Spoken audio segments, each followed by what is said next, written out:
네, 시청자 여러분 안녕하십니까. 조간으로 하루를 여는 신통방통의 윤태현입니다. 자, 오늘 신통방통 첫 소식은 윤희숙 의원으로 시작하겠습니다. 오늘 오후 본회의에서 윤희숙 의원 사퇴안을 두고 뜨거운 격론이 예상되는데요. 먼저 영상부터 보겠습니다. 다수당이 민주당이잖아요. 민주당이 아주 즐겁게 통과시켜 줄 것이라고 생각합니다. 윤 의원의 사퇴서가 본회의에 상정된다면 윤 의원 사퇴 시도에 들러리로 동참하지 않겠습니다. 부결시키는데 저는 앞장서겠습니다.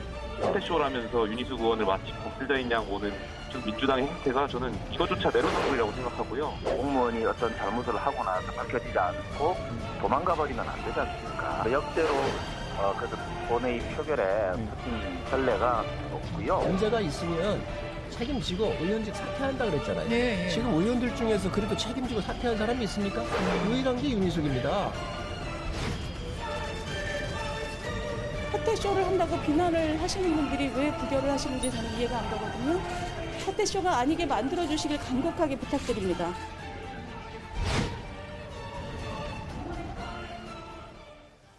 네, 관련 내용 신문으로 먼저 만나보도록 하겠습니다. 신문 보겠습니다.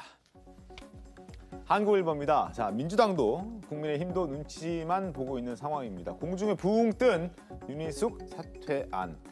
어떻게 될까요? 일단 민주당에서는 안 해주겠다는 입장 아닙니까? 뭐 해주겠다는 입장도 있는 것 같고 안 해주겠다는 입장도 있는 것 같은데 네. 사실 이게 이제 문제가 되는 것이 국회의원이 그냥 나 사퇴하겠다 하면 바로 그 사퇴 처리가 되는 것이 아니고 그렇죠. 이게 본회의의 표결을 거쳐야 되는데 이 국회의장이 본회의에 부의를 하면 대적 인원 과반이 출석을 해서 과반 투표가 돼야 되는 문제이기 때문에 이제 결국에 민주당 손에 달려 있어서 사실 민주당 내에서도 이견이 엇갈리는 것 같습니다. 그래서 좀 지켜봐야 될 것 같은데 윤희숙 의원의 뜻을 따른다고 하면 민주당에서도 이 표결을 안 해주길 어렵지 않을까라고 저는 예측해 봅니다. 알겠습니다. 뭐 어떻게 될지 잠시 뒤에 여러 패널 분들께 의견 한번 여쭤보도록 하겠습니다. 자, 아래쪽에 국민일보 보시죠. 자, 국민의힘의 경선 전쟁이 이제 시작이 됐습니다. 오늘부터 후보 등록 시작합니다. 오늘 내일 이틀간 후보 등록 시작되고 이제 드디어 버스가 본격 출발한다 이렇게 보시면 될 것 같은데 11월 5일에 최종 후보가 선출이 되는 그런 과정을 거칩니다. 그 과정에서 과연 누가 국민의힘의 최종 후보로 낙점이 될지 일단 윤 전 총장이 현재 상황에서는 가장 앞서가고 있습니다만 홍준표 의원 같은 경우에는 추석 전에는 골든크로스 하겠다, 뒤집겠다라는 얘기를 하는데 어떻게 전망하십니까? 글쎄요, 이제 뭐 최근에 홍준표 의원의 지지세가 좀 높아지는 것은 사실이지만 여전히 그 여론조사상 보면은 윤석열 후보의 지지도가 굉장히 견고한 상황이기 때문에 추석이라고 하면 사실 얼마 안 남았거든요. 아주 강한 바람이 불지 않는 이상 현재로서는 좀 어렵지 않을까라고 예측해 봅니다. 알겠습니다. 이런 가운데 윤 전 총장에게 좀 불리한 기사가 하나 나왔습니다. 한국일보 보시죠. 검찰이 윤 전 총장의 부인이죠. 김건희 씨를 소환하겠다. 불가피하다라는 결론을 내린 것으로 보입니다. 도이치모터스 주가 조작 수사에 속도를 내고 있는데 과연 지금 이제 본격적인 경선 레이스가 시작된 마당에 어떤 영향을 미칠지 잠시 뒤에 좀 살펴보도록 하겠습니다. 자, 윤희숙 의원과 또 여당의 의원 목소리 이 관련된 내용들을 좀 더 살펴보고 뒤에 차근차근 나머지 내용도 좀 짚어볼 텐데 사퇴안이 과연 처리될지 자세히 좀 짚어보겠습니다. 일단 영상부터 하나 더 보겠습니다. 어떤 혐의도 발견하지 못하면 낄낄거리며 거짓 음해를 작당한 여당 의원들 모두 의원직 사퇴하십시오.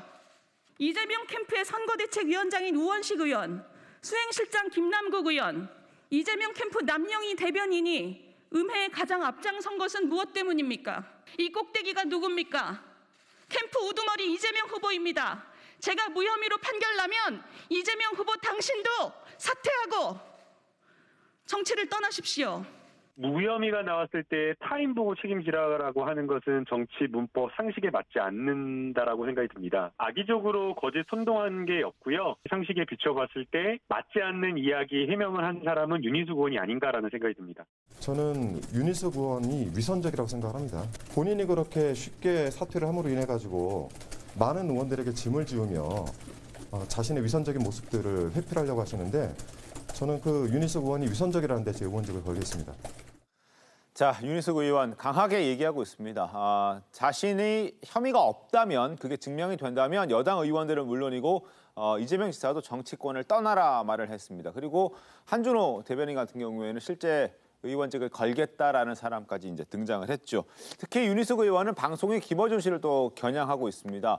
우리 정치에서 가장 암적인 존재다라고 맹비난을 쏟아냈는데 김어준 씨도 오늘 아침에 관련해서 입장을 좀 밝혔습니다. 그 모습 보겠습니다.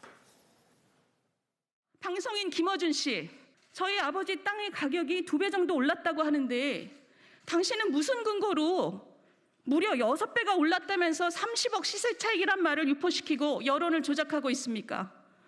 페로가모에 이어서 이번엔 30억입니까? 국민 여러분, 김어준이라는 인물은 우리 정치의 가장 암적인 존재입니다. 공적인 영역에서 사라지십시오. 첫 번째도 두 번째도 제가 납득이 가지 않는 대목은 태도예요. 왜 화를 내는 건지. 본인 주장 100% 받아들이더라도 이게 다른 누군가의 책임이 아니잖아요. 불법을 한 건 본인의 직계 가족 아닙니까? 그리고 머지않은 미래에 그로 인한 불로소득을 본인이 상속받을 거 아닙니까? 그래서 본인도 그 직접 수혜자가 되는 셈인데 누구한테 화를 내는지를 모르겠어요, 저는.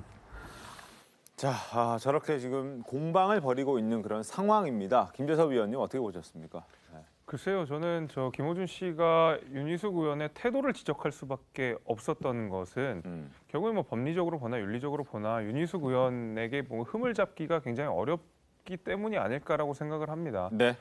사실 이제 그 2차례의 기자회견을 통해서 본인의 의혹, 부동산 투기에 대한 의혹들을 굉장히 투명하게 공개하려는 노력을 많이 했었고, 네. 물론 그 이후에 있는 수사를 지켜봐야 되겠지만은 적어도 본인이 스스로 나를 공수처에 수사 의뢰를 하겠다라고 하면서 굉장히 자신 있는 모습들을 보여줬거든요. 네. 나아가서 본인의 통장 내역부터 시작해가지고 이 자금이 흐르는 내역들 모두 다 공개하겠다. 굉장히 자신 있는 태도를 보여주면서 사퇴를 이야기를 했었습니다. 심지어 그 사퇴가 된 이후에도 이것이 수사가 사퇴로 끝나는 것이 아니라 이후에 합수본으로 넘어가서 계속 네. 수사는 이어질 것이거든요. 결국에는 이 수사를 피할 방법도 없고 의혹이 있다 그러면 분명히 밝혀질 수밖에 없습니다. 네. 이에 대해서 윤희숙 의원이 마치 수사를 받지 않기 위해서 사퇴를 한다라는 공격은 사실상 정치적인 공격 이상은 아니라고 보고 좀 전에 말씀드린 대로 김어준 씨가 계속 이런 태도, 왜 화를 내는지 모르겠다고 뭔가 책임을 윤희숙 의원한테 돌리는 듯한 모습은 결국 윤희숙 의원이 해명한 내용에 대해서 구체적으로 반박하기 굉장히 어려운 상황이 아닐까라는 생각 때문에 저런 태도를 보인다고 생각합니다. 김관욱 교수님 어떠세요? 뭘 반박하지 못하죠? 지금 제일 중요한 거는 사실관계 규명입니다. 그러니까 기본적으로 윤희숙 의원이 권익위에서 조사 나온 결과들이 있잖아요. 그런데 네. 그 부분을 뭐라고 얘기하냐면 우스꽝스러운 조사 결과다. 거기에 농지법과 주민등록법 위반 네. 혐의가 분명히 있는 것이거든요. 그럼 이제 그것을 사실관계를 본인이 얘기를 하든가 아니면 수사 의뢰를 하든가 이게 맞다 틀리든가 얘기를 해야 되는데 여기에서 이거는 우스꽝스러운 받아들일 수 없는 결과인데 갑자기 의원직 사퇴를 해요. 그러면 조사 결과는 안 받아들인다 나는 사퇴한다. 뭘 책임지려고 사퇴를 하는 겁니까? 그럼 여기서 뽑아준 유권자들은 어디 있는 거예요? 그리고 본인을 이제 비판했다고 얘기하는 열거하는 의원들, 그다음에 지사, 이 사람들 그냥 뽑힌 게 아니에요. 유권자들이 그 안에 존재합니다. 여기서 유권자가 어디 있어요, 지금? 왜 함부로 합니까, 이 정치를?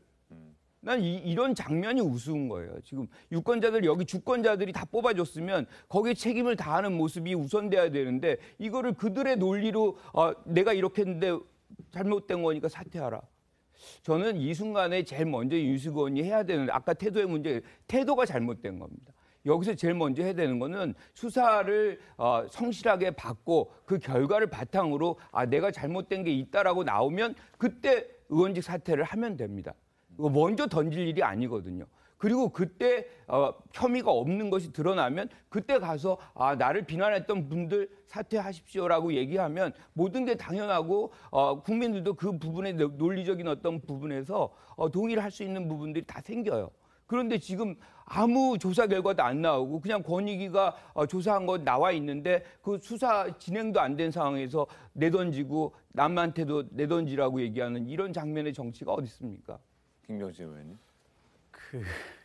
우선 제가 캠프 관계자가 아니고 그냥 정치평론가의 자격에서 그냥 말씀하신다고 미리 전제를 하고 말씀을 드리겠습니다. 이게 참 어려운 문제 같아요. 그러니까 책임을 지겠다라고 하는 자세 네. 굉장히 좋아요, 보면. 좋은데 문제는 이제 사퇴를 했을 때 선거가 매년 4월에밖에 실시가 안 되거든요. 1년에 한 번. 그러면 지금 만약에 사퇴안이 가결이 된다고 하더라도 서초구민이라든지 대한민국 국민 입장에서 보면 지금 9월부터 내년 4월까지는 한 명의 헌법기관이 붕 뜨게 되는 거예요, 보면. 네. 그렇다고 한다면 방금 김관옥 교수님 말씀하신 대로 사실은 국회의원 한 명의 자리라고 하는 것은 헌법기관으로서 대단히 엄중하고 막중한 책무가 있는 자리거든요. 그러면 저는 오히려 김관옥 교수님 말씀처럼 자, 이러이러한 부분에 대해서 권익위가 문제 제기를 했는데 저는 그게 사실이 아니고 이러이러한 점에 대해서 해명을 드리고 싶습니다. 라는 게 우선됐으면 어쨌을까 하는 아쉬움이 좀 있어요, 보면. 그래서 그게 일단 권익위가 일응의 의문 제기를 했고 그다음에 본인이 이제 소명을 했는데 소명 끝에 국민이 보시기에 가령 농지법 위반일 수도 있고 아니면 농지법 위반은 아닐 수도 있어요. 그러니까 법 위반은 아닌데 다만 국민들이 보기에 이게 시세 차익이 너무 올라가서 국민들이 어떻게 보면 정치적인 비판이 있을 수도 있어요. 부친에 대해서. 그런 상황이 명확해진 다음에 선거 가까워진 시점에 사퇴를 할 수도 있어요, 보면. 그래서 조금 윤희석 의원이 책임을 지겠다고 하는 그 자세는 높게 평가하지만 어떤 의미에서는 생각하기 나름에 따라서는 헌법기관으로서 본인의 위치라든지 어떤 공적 책무에 대해서 너무 좀 가볍게 생각한 측면이 있지 않았나 하는 아쉬움은 분명히 있습니다. 저는 이제 법률가 입장에서 봤을 때 그 윤희숙 의원님의 지금 행보는 약간 피해자의 항변같이 느껴져요. 그래서 그리고 화를 자꾸 내시고 이제 피해자 입장에서 말씀을 하시는데 도대체 윤희숙 의원님이 어떤 피해자인지도 잘 모르겠고 그리고 화를 내는 대상이 그러면 지금 이 결과를 낸 권익위에 대해서 화를 내시는 건지 아니면 그 여당 의원들한테 화를 내시는 건지도 잘 모르겠고 그리고 본인은 지금 의혹의 대상자이고 수사를 받아야 되는 이제 피해자예요. 어떻게 보면. 근데 피해자가 아니거든요. 네. 그러면 그 관점에서 조금 좀 태도면을 지적받는 게 그런 의도라고 생각은 듭니다. 알겠습니다. 오늘 본회의에 상정이 될지 안 될지 한번 지켜봐야 될 것 같은데요. 민주당에서는 일단 먼저 수사받고 사퇴는 나중 문제다라고 주장을 하고 있고 그리고 사퇴보다 만약에 그렇게 억울하다면 탈당해라 뭐 이런 입장을 갖고 있기 때문에 그리고 170석이나 갖고 있는 민주당의 의원들이 동의를 해줘야 지금 윤희숙 의원의 어떤 국회의원직 사퇴도 가능한 법률상의 문제가 있기 때문에 아마 사퇴는 당분간은 또 내일 모레부터 당장 또 정기국회가 시작되기 때문에 더더욱 어려워지지 않을까 하는 생각도 들긴 합니다. 어쨌든 윤희숙 의원 문제는 정치권의 뜨거운 핫이슈가 되고 있는데 계속 함께 지켜보도록 하겠습니다. 그리고 오늘 국민의힘은 후보 등록을 시작으로 본격 대선 경선 레이스에 돌입하게 됩니다. 경선 룰을 두고 대선 주자 간의 갈등이 지금 커지고 있는데 관련 목소리 먼저 듣겠습니다. 국민 전체를 보고 대통령을 하는 것이지 일부 지역 국민을 보고 대통령 하는 것은 그건 아니거든요. 민주당 지지층을 포함시킬 거냐 이런 역선택의 문제가 있는데요. 아니 합법적인 기구가 구성도 안 됐는데 안을 다 짜놓고 자 이걸 바꾸면 갈등이 일어난다? 이건 알박기 아닙니까? 알박기다. 혹시 여당에서 보기에 부담스러운 지지자들을 그 지지도를 낮추려고 하는 의도가 있지 않나는 의심은 좀 가지고 있죠. 저희가 보다 공정하고 정확한 여론이 반영된 그러한 여론조사를 해야 되지 않겠느냐라는 점을 말씀드리는 겁니다. 자, 지금 들으신 것처럼 여론조사에 역선택 방지 조항을 삽입하냐 하지 않냐 이 문제를 두고 정말 이해관계가 첨예하게 엇갈리고 있습니다. 각 주자들의 입장 다시 한번 보겠습니다. 자, 최재형 캠프 측. 일단 이 두 사람은 역선택 방지 조항 넣어야 한다라는 입장입니다. 더불어민주당 열성 지지자들의 전략적 선택에 농락당할 처지에 놓여 있다. 윤석열 캠프 측 역시 역선택의 부작용을 우려하는 국민이 적지 않다라는 입장을 내고 있는 상황이고요. 다른 분들도 보겠습니다. 홍준표, 유승민, 그다음에 하태경. 자, 역선택 운운으로 우물안 개구리식 선거로는 본선에서 실패한다. 국민의힘 지지만 한정해서 경선하고자 한다면 왜 100% 국민 여론조사를 하느냐. 그리고 역선택 방지 조항 주장은 대선 포기 주장과 다를 바 없는 어리석은 주장이다라고 얘기를 하고 있습니다. 자, 자, 그 결론적으로는 정홍원 당 선거관리위원장의 결정에 따라서 이러한 룰들이 결정이 될 수 있습니다. 자, 불공정 경선 논란으로까지 번질 수 있기 때문에 굉장히 신경전도 치열하고 또 더 공정성에 대해서 강조를 하고 있는 상황인데 이준석 대표 그리고 선관위원장, 정홍원 선관위원장의 목소리 들어보겠습니다. 저희가 공정하고 또 권위 있는 정홍원 전 국무총리를 위원장으로 모신 것에 이어서 매우 공정하고 그리고 또 기획력이 있는 분들을 또 위원으로 이번에 선임하게 되었습니다. 아무쪼록 이번 경선에 있어서 두 가지 키워드는 공정과 더불어 흥행입니다. 처음부터 공정이고 나중도 공정이고 최대의 목표를 공정에 삼고 사심없이 제가 해나가겠습니다. 자, 당 대표도 그리고 선거관리위원장도 공정을 강조하고 있습니다. 하지만 유승민 전 의원은 8월 초에 윤 전 총장이 이 정홍원 위원장을 만난 것을 두고 문제 삼고 있습니다. 정 위원장이 과연 윤 후보의 조력자는 아닌가 하는 지적을 하고 나선 건데 의심받고 싶지 않다면 경선 관리위원회가 결정하고 또 경선관리위원회가 공정하게 해라 뭐 이렇게 얘기를 하고 있는 상황인데 여기에 대해서 윤 전 총장 역시 만남은 있었지만 그게 뭐 예방 차원에서 인사한 것이지 다른 의도가 있었던 것은 아니다라고 선을 긋고 있는데 윤 전 총장의 목소리 들어보겠습니다. 공정하게 시험관 합격할 생각을 안 하고 이 자칫 돌고래라는 후보가 이제 시험 방식을 바꿔달라는 거냐? 그래서 뭐 다른 후보께서 하신 말씀에 대해서 제가 논평할 필요는 없고 정홍원 총리는 주변에서 그래도 한번 예를 갖춰서 인사를 한번 드리는 것이 맞지 않냐 입당을 했으니까 뭐 경선 룰에 관해서는 뭐 합리적이고 공정하게 그렇게 될 것이라고 저는 생각하고 제 개인적으로는 그 위원회의 결정에 따를 생각입니다. 네. 김관옥 교수님, 역선택 방지 조항을 당내 경선할 때는 넣는 게 좋습니까? 아닌 게 좋습니까? 어떻습니까? 이게 이제 당 후보를 결정하는 데서 국민이 이제 선택권을 갖는 이런 제도를 채택한 것이 미국이 처음이에요. 그게 이제 오픈 프라이머리라는 건데 그게 이제 케네디 대통령 때 처음 민주당에서 채택을 합니다.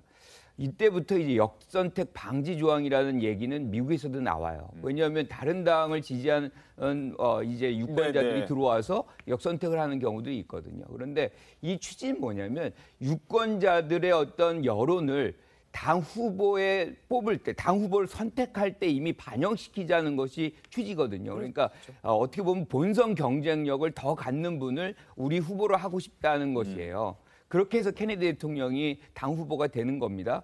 사실상 여기서도 마찬가지. 다른 당을 지지한 사람까지 들어와야만 실질적인 여론이 그 안에 반영이 되는 거거든요. 그래서 역선택 방지 조항을 미국도 채택을 하지 않습니다. 그런데 여기서 지금 일부 후보들이 지금 국민의힘당의 후보들이 지금 역선택 방지 조항을 주장을 하고 있는데 이거는 어떻게 보면 이제 여당 후보 지지자들의 역할을 너무 과대평가하고 있는 거예요. 이것도 상당한 비용이에요. 자기가 가가지고 넣고 입력하고 뭐 하는 거 굉장히 귀찮습니다. 많이 하지 않아요. 일부 이제 전번에 민주당 예비 경선 할 때 이 최고위원 국민의힘당의 최고위원인 한 분이 김지원 최고위원이 그런 어떤 행위를 했죠. 그래서 많은 비판을 받았어요. 이거는 사실상 어떻게 보면 정치 도의상 맞지 않는 거거든요. 그래서 미국에서도 그걸 막지 않는 겁니다. 일부러 그런 것들 열어놓고 그리고서도 이런 결과를 한번 보면 그분이 가장 경쟁력 있는 후보가 될 것이다라는 그 제도 취지에 이제 거기 따라가는 거죠. 그래서 저는 뭐 국민의힘당이 그냥 국민의힘당 지지자들만을 모아서 이렇게 한다 그러면 이런 국민 여론 방식을 채택할 필요가 없다. 그냥 당원 투표하면 됩니다. 그 역선택 방지 조항 넣지 말자라는 입장이신데 어쨌든 아까 김재원 최고 말씀하신 거는 과거 이제 페이스북에 추미애 전 법무부 장관 지지한다라고 했던 그거 말씀하시는 그렇죠. 거죠? 알겠습니다. 자, 어떻습니까? 그러니까 이제 오픈 프라이머리는 사실은 이번에 민주당이 이제 대성공을 거두었는데 실은 본인이 레지스터를 해야 돼요, 적극적으로. 그러니까 당에 가서 내가 이렇게 신청을 하겠다고 홈페이지에 들어가서 이제 레지스터를 하는 과정을 굳이 거쳐야 되니까 사실은 민주당 후보를 찍지 않을 사람 같은 경우, 그러니까 사실은 반대 정당의 후보를 찍을 사람이 일부러 가서 레지스터 하기까지는 대단히 어려워요, 보면 실제에 있어서는. 근데 지금 이제 이번 국민의힘 당내 경선에 있어서는 이제 내부 이게 여론조사거든요, 국민들에게. 네. 근데 여론조사 할 때는 사실은 쉬워요. 보면 당신 지지하는 정당이 어디입니까? 민주당입니까? 국민의힘입니까? 아니면 지지 정당이 없습니까? 그러면 민주당입니다만 빼고 지지 정당이 없습니다까지 보통은 포함해서 이렇게 하게 된다면 사실은 현실적으로 찍을 수 있는 사람들의 어떤 모분수 범위 내에서 후보가 선출이 되는 거예요, 보면. 그래서 그냥 저는 민주당 후보를 찍겠습니다. 민주당의 지지자입니다. 요 부분만 빼고 하느냐 마느냐가 지금 이제 결국 역선택 방지 조항의 의미인데 아마 뒤에도 영상이 나오는 걸로 알고 있는데 홍준표 대표도 전에 똑같은 얘기를 문제 제기를 한 적이 있어요. 근데 그러든지 어쩌든지 간에 저희 윤석열 후보 입장에서는 당의 경선관리위원회에서 결정하는 대로 따르겠다. 그리고 경선관리위원회에서 최대한 공정한 룰을 만들어 주었으면 좋겠다라는 게 입장입니다. 알겠습니다. 네.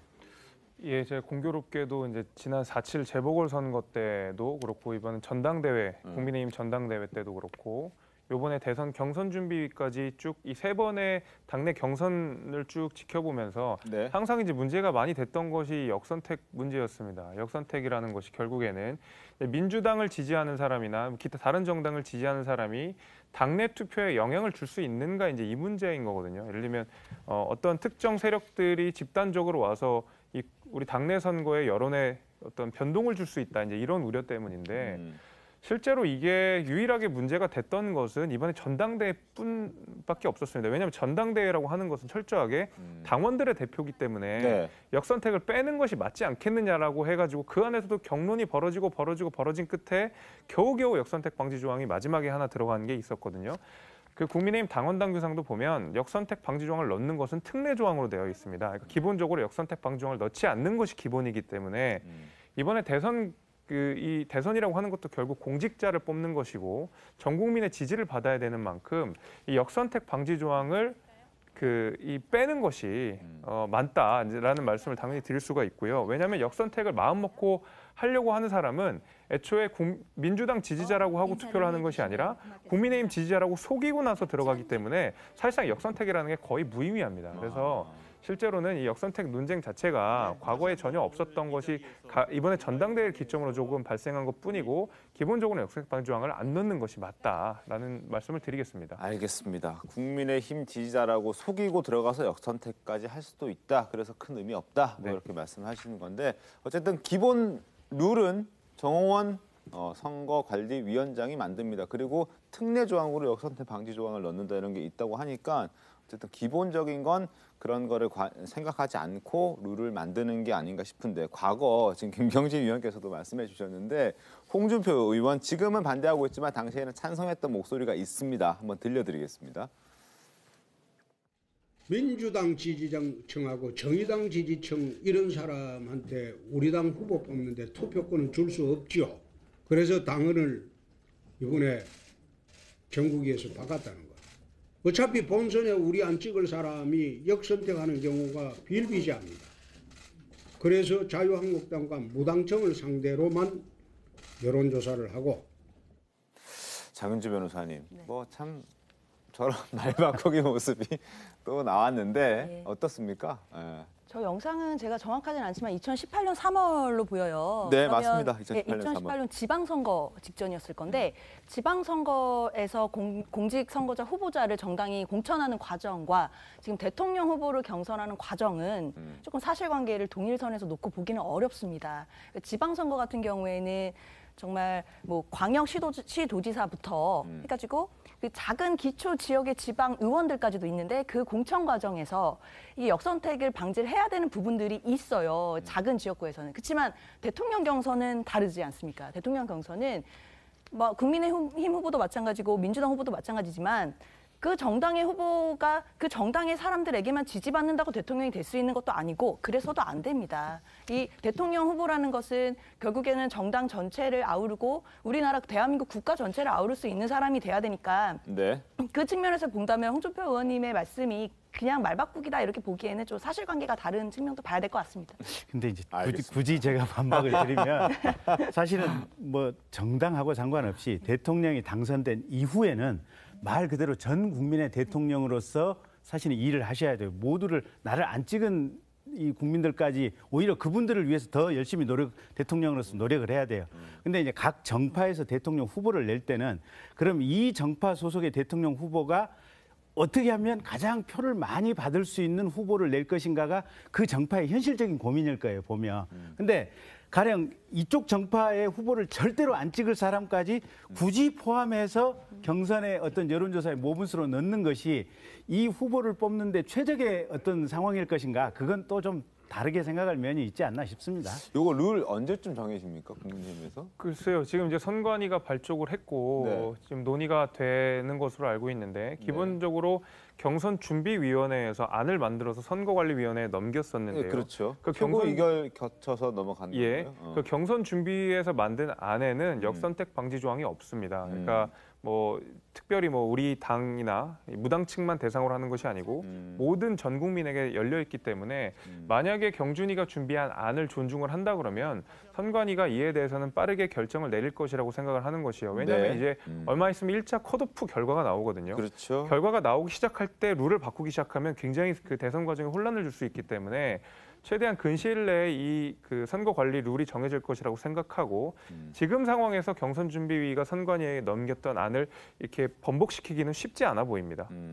김경진 의원님 말씀 이어서 제가 말씀드리면 이게 이제 역사적 사례가 있는 거거든요. 그러니까 당원들에 의해서 뽑힌 후보가 경쟁력이 본선에 더 있느냐, 아니면 국민들 여론을 반영한 것 후보가 더 경쟁력이 있느냐 하는 것은 사실은 뒤에요. 그러니까 국민 여론을 반영한 후보가 훨씬 더 경쟁력이 있고 그 전에 이제 미국 민주당에서 계속해서 소수의 어떤 당 정치인들, 중진 정치인들이 막 낙점을 하고 당원들끼리만 선출해서 올렸더니 그게 민심과는 괴리되는 그런 부분들이 꽤 많았거든요. 계속 집니다. 그래서 이제 국민들의 의사를 반영해보자, 이런 취지로 이제 국민 경선이라는 것이 만들어진 것이고, 그래서 오픈 프라이머리, 클로즈드 프라이머리 뭐 여러 형태로 갖고 있지만 가장 중요한 취지는 국민의 여론을 통해서 이제 후보를 뽑는다는 거거든요. 그래서 그것만은 좀 더 이제 본선의 어떤 경쟁력과 좀 일치하는 경향이 더 크다, 이건 말씀드리고 싶습니다. 알겠습니다. 한번 지켜보죠. 뭐 여러 가지 말들이 참 많지만 룰은 정해지면 이제 다 따라간다는 게 공식적으로 모든 후보들의 입장이니까 어떤 룰을 정해질지, 어떤 룰이 정해질지 한번 지켜보고 잘 따라가는지도 한번 지켜보도록 하겠습니다. 자, 그리고 아마 윤석열 캠프 측에서는 지금 전해드리는 뉴스가 좀 신경이 쓰일 수도 있을 것 같습니다. 자, 도이치모터스 주가 조작 의혹을 수사 중인 검찰이 윤 전 총장의 부인인 김건희 씨를 소환 조사를 해야겠다, 할 수밖에 없다라고 결론을 내린 것으로 지금 알려졌기 때문입니다. 자, 먼저 윤 전 총장의 목소리 한번 들어보겠습니다. 좋아하니까 했죠. 본인뿐만 아니라 뭐 가족까지 뭐 막 공세를 하고 하니까 그 뭐 마음이 편하진 않겠죠. 정치를 안 했으면, 제가 또 뭐 총장을 안 했으면, 제가 뭐 서울검사장을 안 했으면 겪지 않아도 될 일들을 겪고 있는 것들이 많이 있으니까 아무래도 현재 이런 일들이 또 제 행보하고 다 또 상관관계가 있다 보니까 또 남편으로서는 미안한 마음이 있죠. 자, 어떤 의혹을 받고 있는지 한번 구체적으로 좀 설명 좀 부탁드리겠습니다. 장윤주 변호사님. 네, 도이치모터스 주가 조작 혐의인데요. 도이치모터스라는 회사는 이제 2009년 1월에 코스닥에 상장이 되고 나서 2010년, 2011년 동안 주가가 급등하고 급락하는 것을 반복하게 돼요. 네, 그래서 이제 2013년도에도 사실 경찰에서 뇌사를 했던 경우가 있었는데 정식 수사로 이어지지는 않았었습니다. 근데 그 후에 이제 최강욱 열린민주당 대표가 그 검찰에 고발하면서 지금 검찰 수사가 시작이 됐는데, 결국에는 이제 김건희 씨를 비롯한 이른바 이제 쩐주라고 하잖아요. 쩐주들이 시세 조종에 공모한 것이 아닌가라는 혐의로 지금 현재 수사 중에 있습니다. 알겠습니다. 자, 대선 에이스가 불붙은 상황에서 이거 김관욱 교수님, 검찰도 이거 수사하는 거 좀 부담스러울 수도 있지 않습니까? 그렇죠. 이게 지금 대선 상황이 어떻게 될지 모르고 윤석열 전 총장이 뭐 당선이 만약에 된다면 그 후폭풍도 굉장히 클 수밖에 없기 때문에 상당한 부담이 될 수밖에 없죠. 하지만 지금 검찰 이제 이런 검찰 아니지 않습니까? 뭐 법무부 장관 후보자도 탈탈 터는 그런 수사했던 그런 검찰이기 때문에 네. 저는 뭐 이번에도 적극적인 수사할 것이라고 보고 제가 이 얘기를 들으면서 언제가 생각이 나냐면 2007년 12월 16일이에요. 그 당시가 이명박 전 대통령이 당선자 신분입니다. 그때 BBK 특검을 수용을 해요. 그 당시 어떤 일이 있냐면 특검에서 사실상 무혐의 처리가 납니다. 지금 어떻게 됐나요? 다 그 유죄로 판명이 났죠. 이번에 검찰도 이 부분에 대해서 아주 철저하게 수사하지 않으면 그런 어떤 일이 반복될 수 있다는 것을 유념할 필요가 있겠다 이렇게 생각합니다. 알겠습니다. 자, 윤 캠프 입장은 어떻습니까? 글쎄요, 캠프 입장이 특별히 있을 수가 없죠. 아니 뭐 수사기관이 공정하고 원칙에 따라 수사를 하겠다면 그걸 네. 누가 반대를 하겠습니까? 근데 다만 지금 저 도이치모터스 사건은 아까 장 변호사님 말씀하신 대로 경찰이 한 7, 8년 전에 2013년 전에 한번 내사를 했다가 종결한 사건이거든요, 보면. 그러니까 혐의가 쉽게 그때 당시에 발견되기 어려웠다라는 상황이 하나가 있고 그다음에 두 번째는 사실은 그게 이제 주가가 2,900원에서 6,100원 정도로 한 2.1배 정도 이제 뛰어오른 사건인데 주가 조작이 있었다면 당시 그 권모라고 하는 이 도이치모터스의 사주 여기서부터 입건이 된다든지 수사가 되는 것이 수사의 통상적인 지금 어떤 순리라고 보여지거든요. 근데 제가 언론을 통해서 뭐 읽거나 뭐 보도된 내용 보면 그 권 회장이 지금 조사를 받았거나 입건됐다는 내용은 지금 없거든요, 보면. 그래서 저 과연 한국일보 보도가 얼마만큼 사실일까 사실은 조금 의아한 고개가 갸우뚱해지는 대목은 있습니다. 알겠습니다. 한번 지켜보겠습니다. 자, 그리고 다음 주제 저희가 가기 전에 국민의힘 배현진 의원 이야기 잠깐 짚어보고 다음 주제 가겠습니다. 한 방송에서 배현진 의원과 그 가짜 수산업자 그 김 씨와 함께 찍은 사진이 공개가 됐는데 배현진 의원이 자신의 페이스북에다 이렇게 얘기를 했습니다. 사진을 찍은 경위를 설명하면서 김 씨는 자신이 잡은 것이다 라고 주장을 했는데 자, 이 사진을 한 언론사가 공개를 했는데 여기에 대해 이제 설명을 하는 과정에서 지금 페이스북에 글을 올렸습니다. 한번 소개를 좀 해드리겠습니다. 2019년 홍카콜라 홍준표 의원이 운영하는 유튜브 채널이죠. 방문자가 요청을 해서 찍은 사진이다. 누가 봐도 이상한 방문자였다.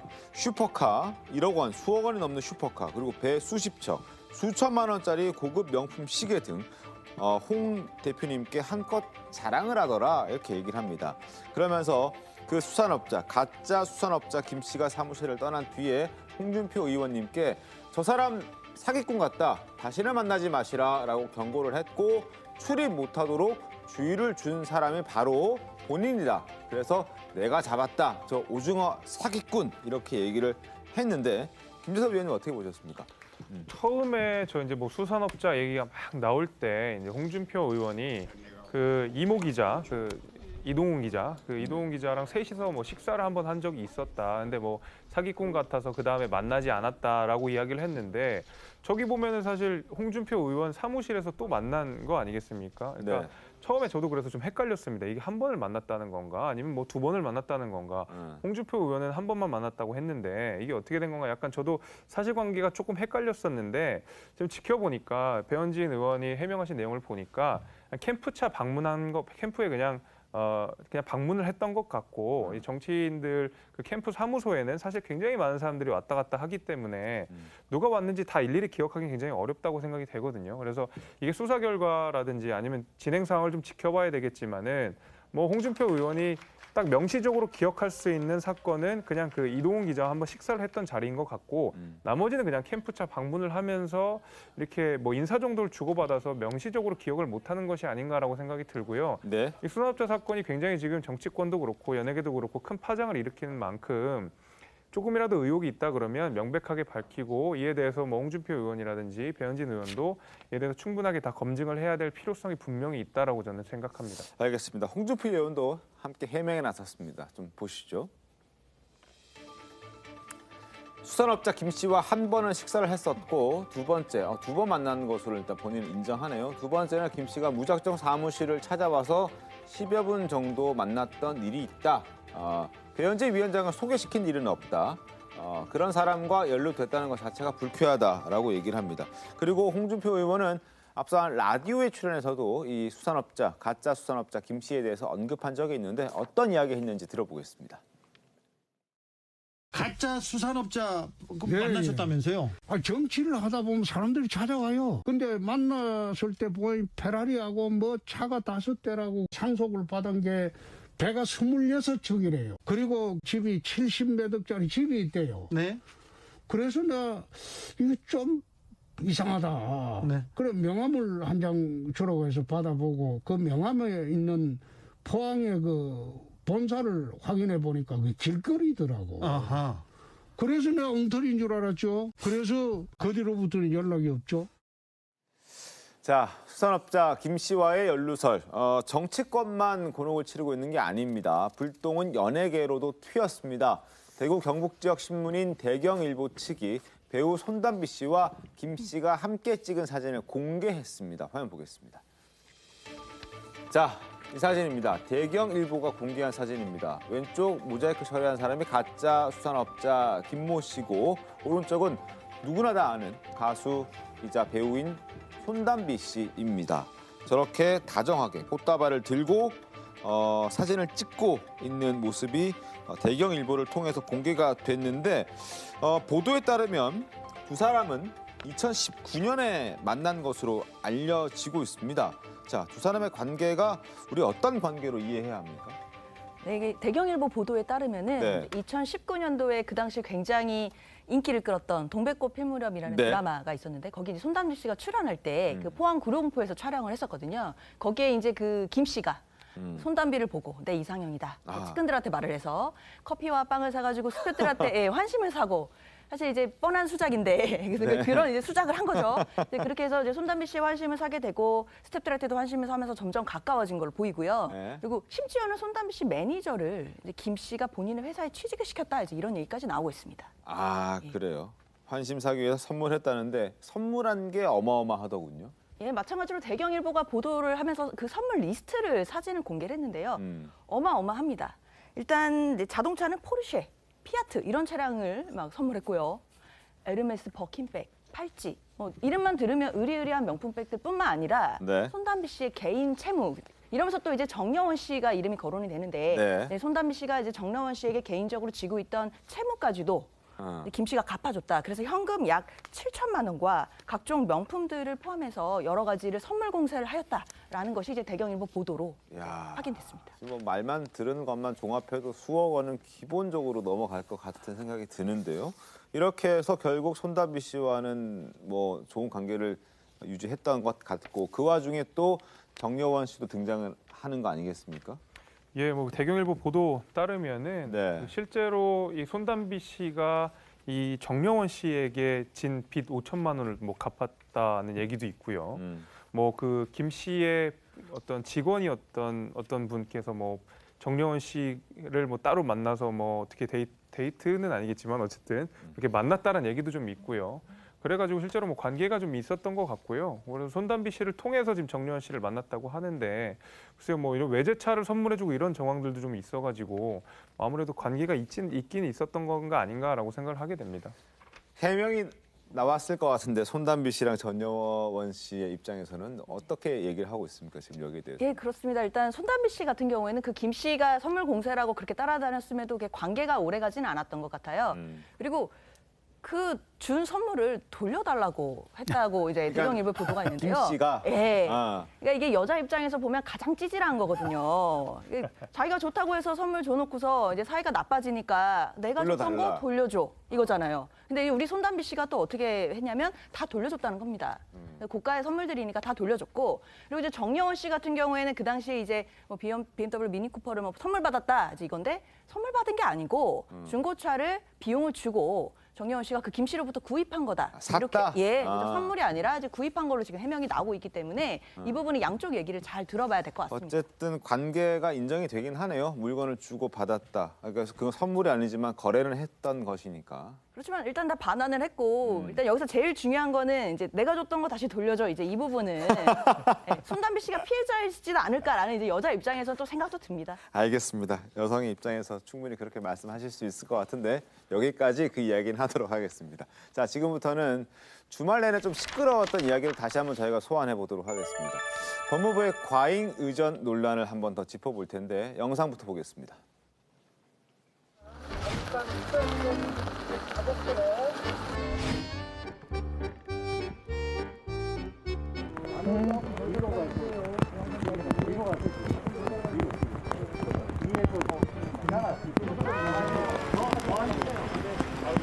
예, 어깨 아래로 이제 안 나오겠어요.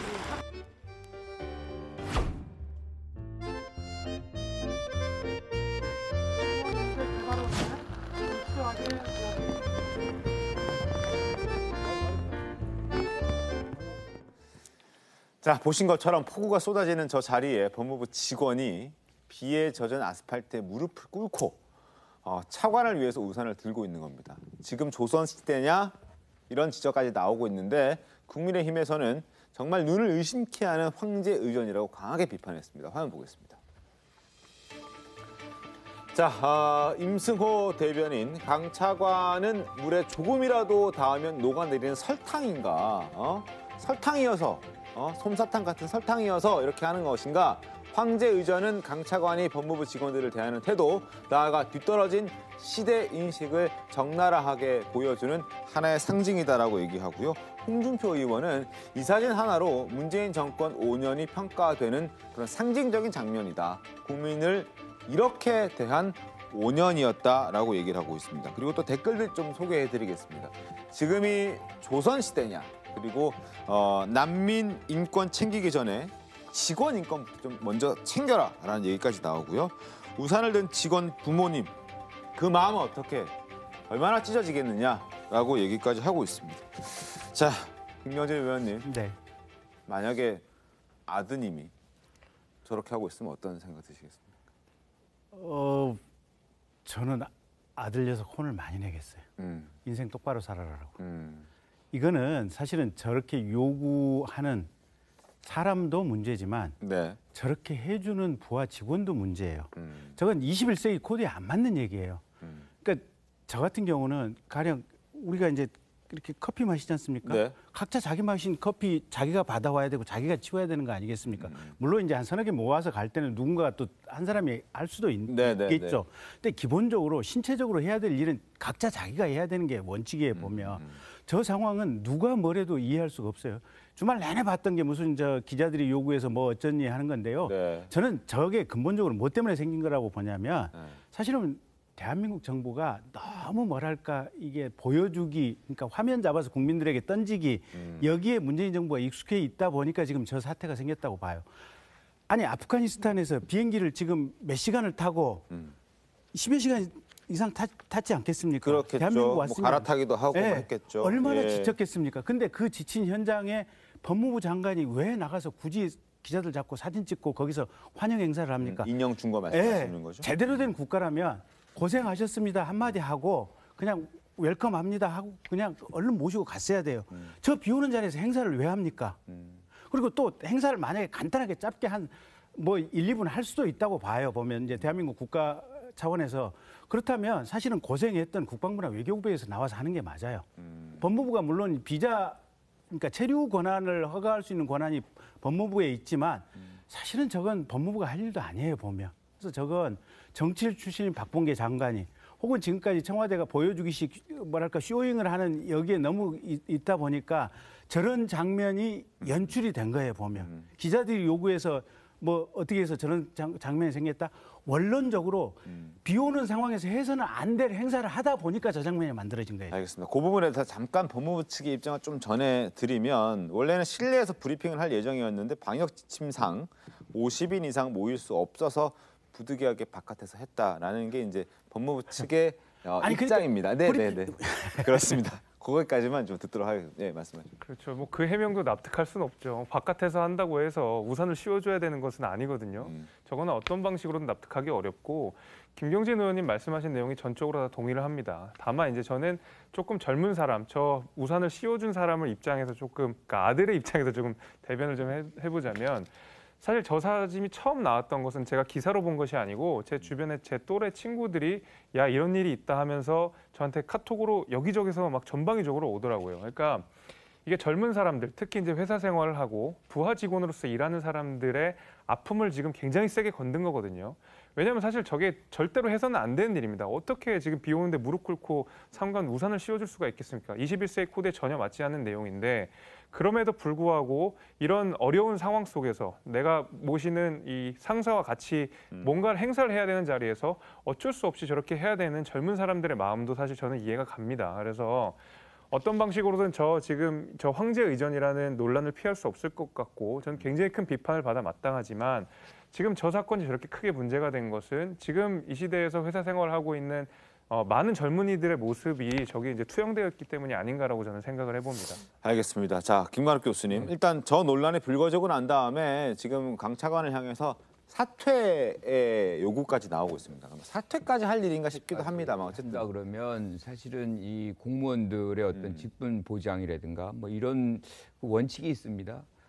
그런 것까지를 이런 실수 하나 할 때마다 다 적용을 한다 그러면 공무원들이 실질적인 신분 보장이 될까라는 생각은 있어요. 이 비난 받아 마땅합니다. 지금 네. 이 장면은. 그리고 아까 뭐 이 우산을 받친 분의 어떤 뭐 이 얘기도 나오고 그 옆에 손을 내리는 사람도 나오고 하지만 이 장면에서 최종적인 책임자는 사실 그 차관이 맞아요. 그러니까 이런 장면이 흐름이 나오면은 당장에 내가 손을 잡는다거나 우산을 스스로 잡는다거나 필요 없다라고 얘기하거나 이 장면을 정리할 책임은 이 차관에게 있는 것인데 이 차관이 그런 행위를 하지 않았거든요. 그러니까 네. 그런데 이제 아까 이제 법무부가 왜 나서고 왜 이런 행사를 하느냐? 저는 이런 행사하는 데는 이유가 있다고 생각을 해요.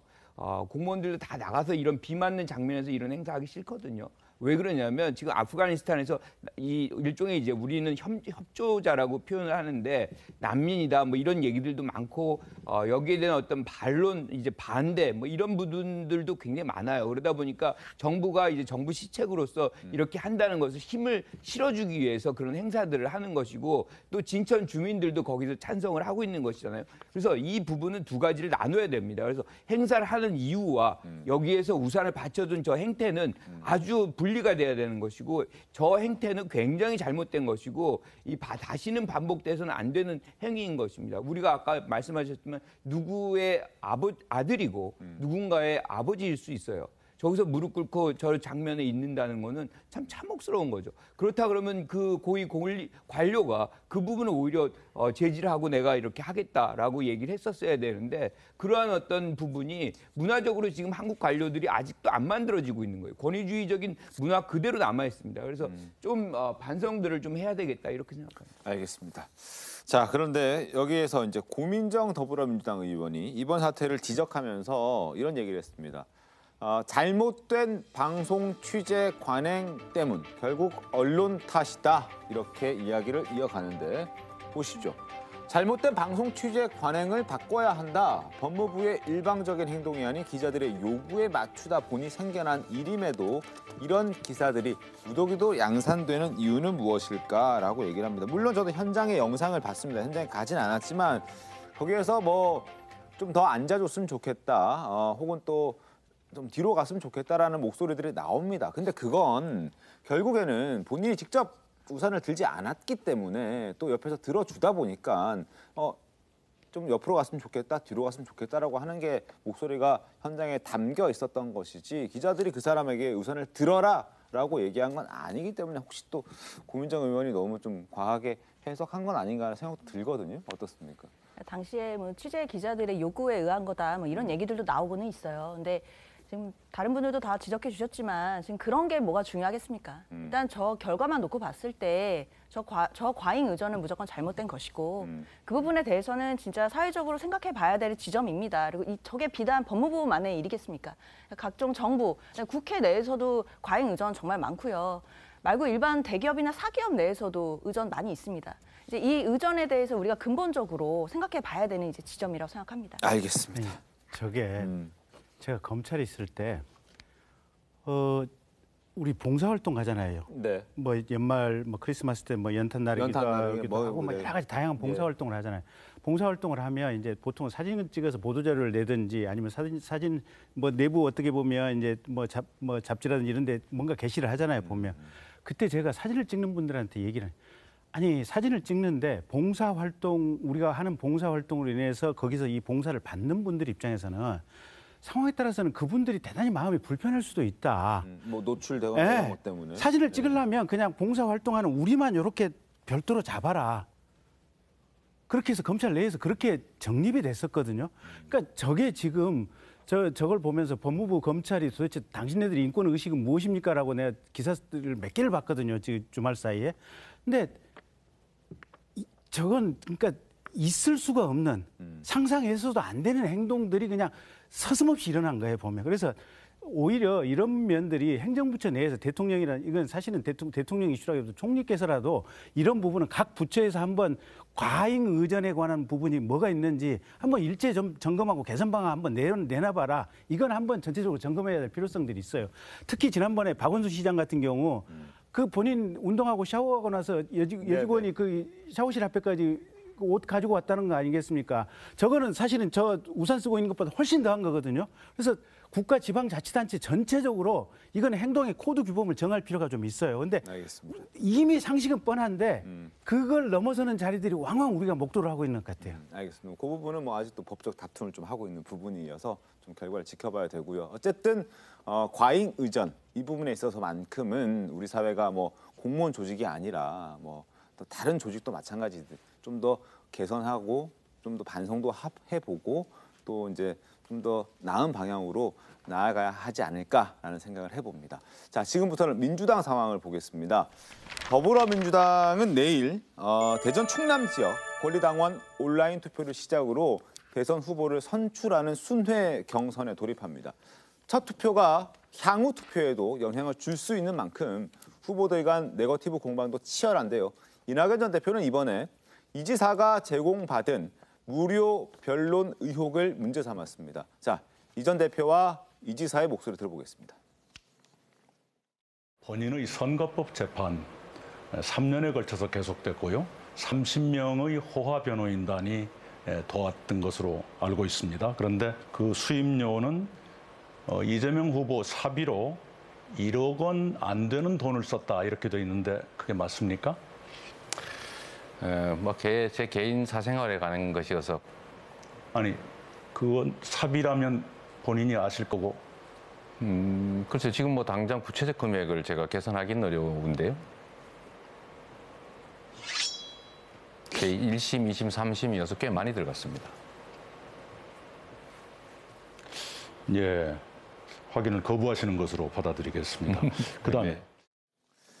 자, 꽤 많이 들어갔다. 1심, 2심, 3심이어서. 그런데 이 전 대표 측은 이런 얘기를 합니다. 이 지사가 무료 변론을 받아서 김영란법 위반했다. 그 근거로 재판을 받는 기간 동안 이 지사의 재산이 줄어들기는커녕 오히려 늘어났다는 점을 지적한 겁니다. 이어서 보겠습니다.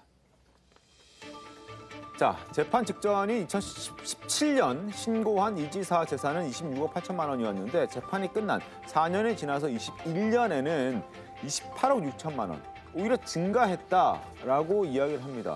그런데 반면에 김경수 전 경남지사 같은 경우는 소송 비용 때문에 집을 팔고 빚도 지고 또 부인은 시어머니 전셋집에 얹혀 사는 신세가 되었다. 뭔가 다르다.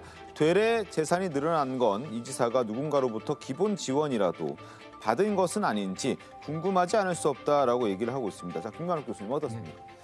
지금 이게 신고한 내역의 비교도 연도가 17년하고 지금 21년이에요. 네, 한 올해. 4년의 어떤 차이가 존재합니다. 그리고 이제 그 사이 속에서 어떤 변화가 있었는지 사실 구체적 자료를 우리가 갖고 있지 않기 때문에 어디에서 늘어났다는 것도 우리가 사실 알아야만 하거든요. 근데 한 가지는 사실은 부동산 가격이 굉장히 이제 급등한 그런 시점에 이 차이는 분명히 우리가 이해를 하고 가야 되는 그럴 수 것이고 있죠. 네. 여기서 예컨대 이제 27년 이제 3년 동안 3년이죠.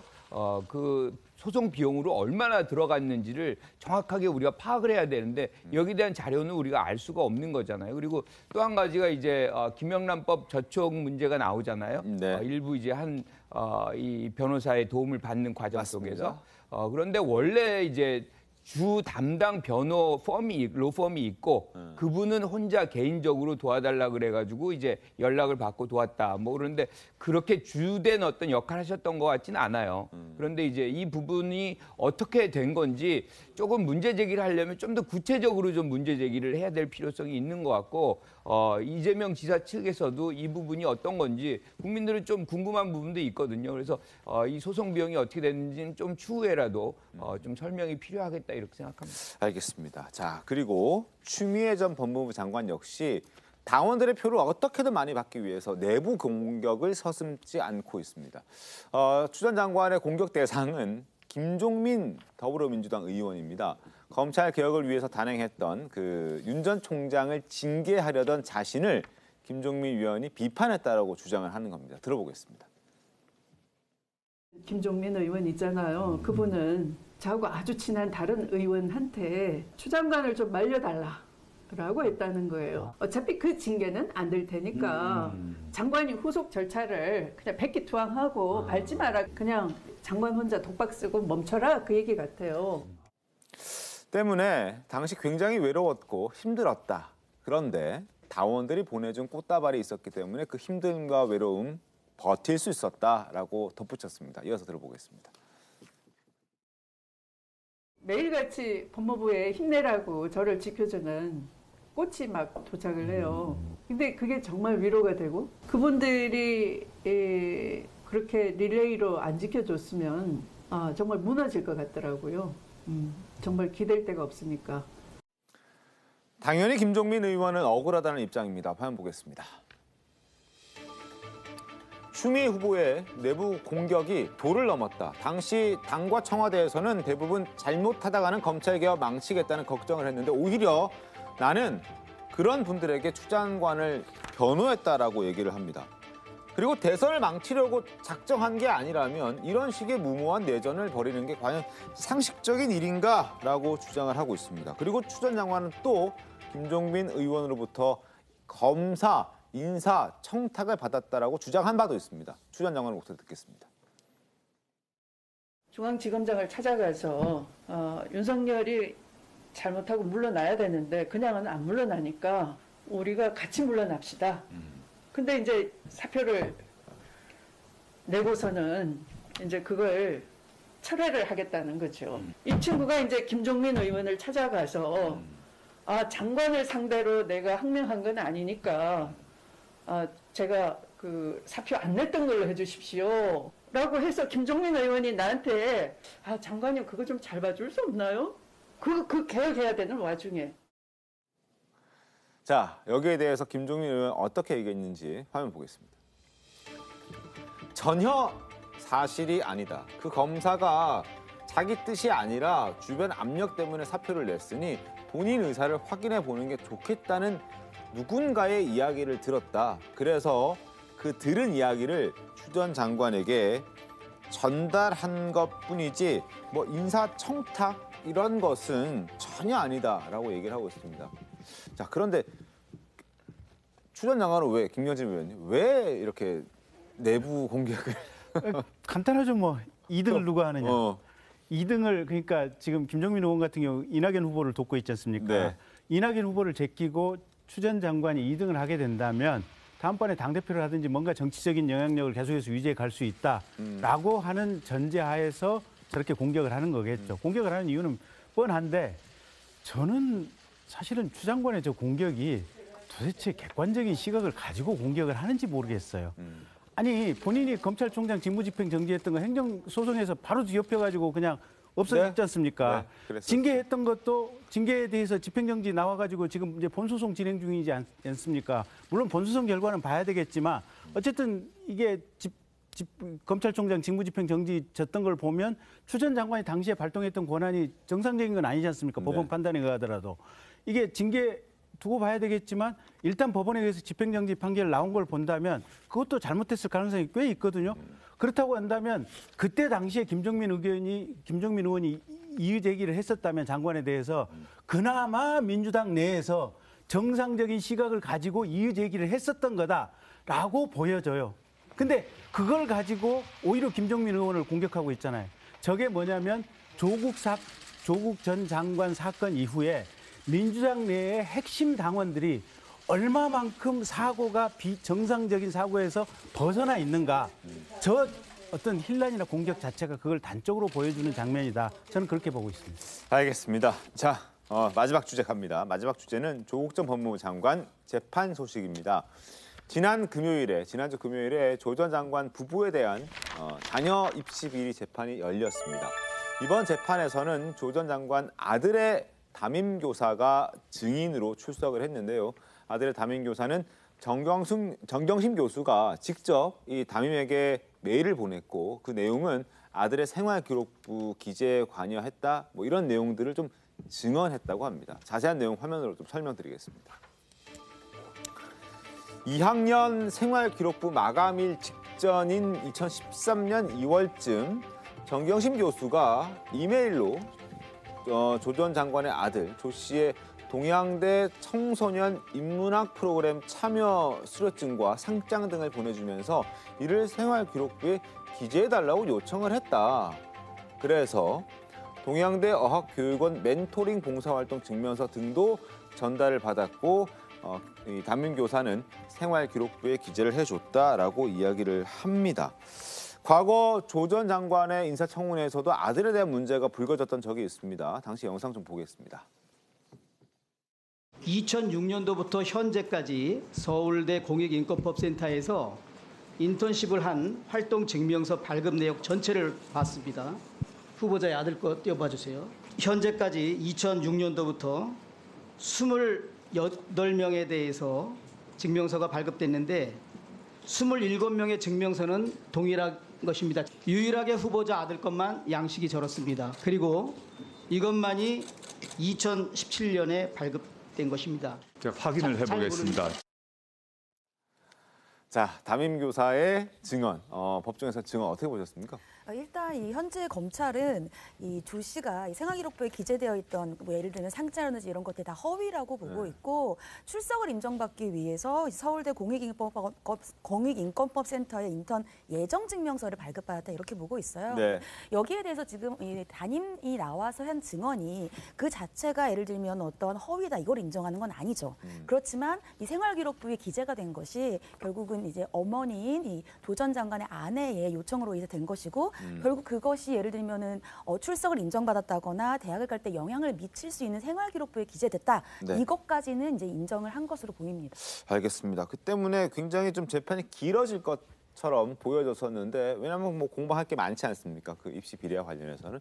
그런데 이 재판이 2시간 만에 끝났다고 합니다. 네, 그러니까 원래는 이제 증인 신문이 예정돼 있었어요. 증인 신문이 예정되어 있으면 재판이 상당히 길어질 수밖에 없거든요. 그런데 재판이 시작된 지 한 2시간 만에 종료가 됐다. 그 이유가 이 정경심 교수가 굉장히 건강이 안 좋다라고 해서 잠깐 휴정을 해달라고 요청을 했고 휴정하고 휴식을 하고 나서도 몸이 좋아지지가 않으니까 어떻게 할 것인가. 근데 검찰에서는 그럼 정경심 교수가 없는 상태로 증인 신문을 하자 이렇게 했는데 네. 재판부에서 일부러 참석을 안 하는 게 아니라 몸이 안 좋은 거기 때문에 기일을 변경해서 다른 날 하자라고 해서 한 2시간 만에 재판이 종료됐다 알려져 있습니다. 어디가 안 좋은 거예요? 지금 그 변호인이 얘기하기로는 피고인이 네. 급성 대장염과 햄스트링 부상이 있고 링거도 맞고 난 상태로 왔다는 거예요. 그리고 몸이 안 좋았던 게 이번이 처음이 아니라 1심에서도 재판부에 허가받고 퇴정하다가 바닥에 쓰러져서 구급차에 실려간 적도 있었거든요. 그래서 건강 상태가 좀 안 좋은 것으로 보입니다. 알겠습니다.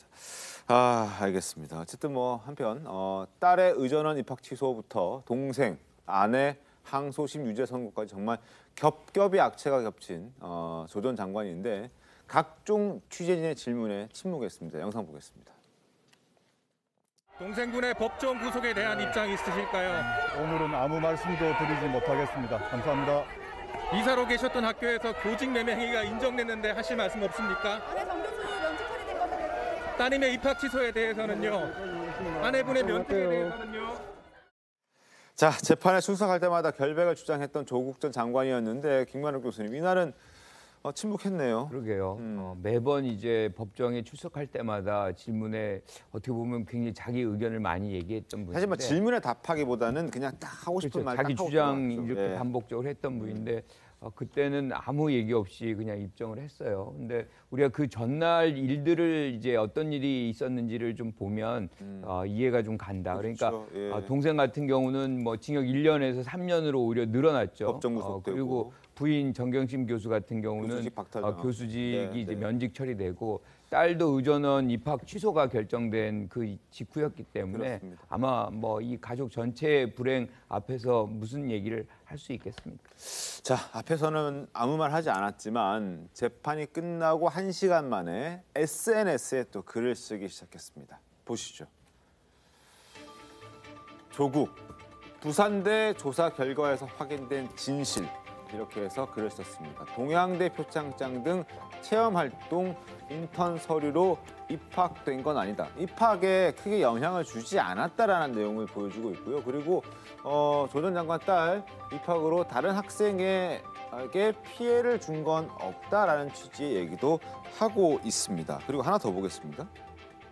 네, 여기까지 이제 얘기를 하고 있는데, 근데 사실 2심 재판부에서는 뭐 피고인의 범행, 그러니까 조 전 장관 그 일가 그리고 조 전 장관 딸의 어떤 그 범행 때문에 합격할 수 있었던 사람들이 떨어졌다. 그래서 막대한 피해가 발생했다라고 재판부는 얘기를 했는데 조 전 장관은 전혀 다른 얘기를 하고 있는. 네, 그러니까 지금 이 조 전 장관이 공유했던 내용은 이제 딸이 입학함으로 인해서 다른 피해자가 있는 게 아니다. 그러니까 다른 전형이다 이러한 주장을 하는 것으로 보이는데, 근데 그러니까 왜냐하면 이제 그 부산대에서 그날 조사 결과를 또 발표할 때에도 사실 이게 허위 서류라도 하더라도 허위 서류와 관련돼서 입학한 건 또 아니다 이렇게 얘기를 하고 있습니다. 네, 그렇게 얘기를 했습니다. 이게 지금 향후에 어떠한 재판이라든지 아니면 행정 취소와 관련되어서 쟁점으로 부각이 될 수 있는 부분이 될 수 있거든요. 그래서 그런 부분들을 좀 부각시키려고 하는 것으로 보입니다.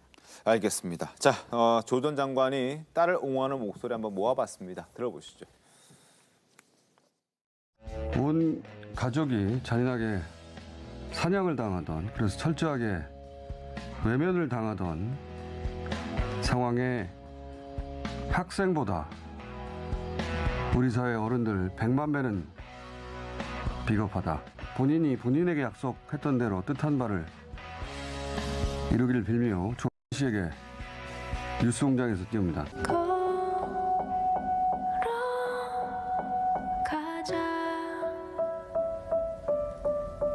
처음 약속한 나를 데리고 가자. 참 인간적으로는 저 굉장히 가혹한 일이죠. 우리 당이 저걸 입장을 자꾸 저기에 이제 토를 달고 만약에 하면 그렇게 하면 우린 저기서 빠져나올 수 없다고 봅니다. 사실관계 확정 전에 특정 정치 세력에 의한 압력과 마녀 사냥식 여론몰이로 한 청년의 창창한 삶을 송두리째 무너뜨리는 일은 있어서는 안 되겠다라는 말씀입니다. 네, 여권에서는 여전히 조 전 장관을 옹호하는 목소리들이 상당히 많습니다. 심지어 조 전 장관 딸의 입학을 취소 결정한 그 내용 자체를 부정하고 또 반대하는, 그래서 청와대 국민청원 게시판에 반대한다는 의견을 밝힌 그 의견도 33만이 넘었다고 합니다. 이제 청와대도 입장을 밝힐 때가 되겠죠. 어떤 내용이 나오는지 한번 기다려 보도록 하겠습니다. 자, 오늘 말씀 여기까지 듣고요. 잠시 뒤에 돌아오겠습니다. 오늘 준비한 신통방통 여기까지입니다. 내일 더 신통하게 돌아오겠습니다. 고맙습니다.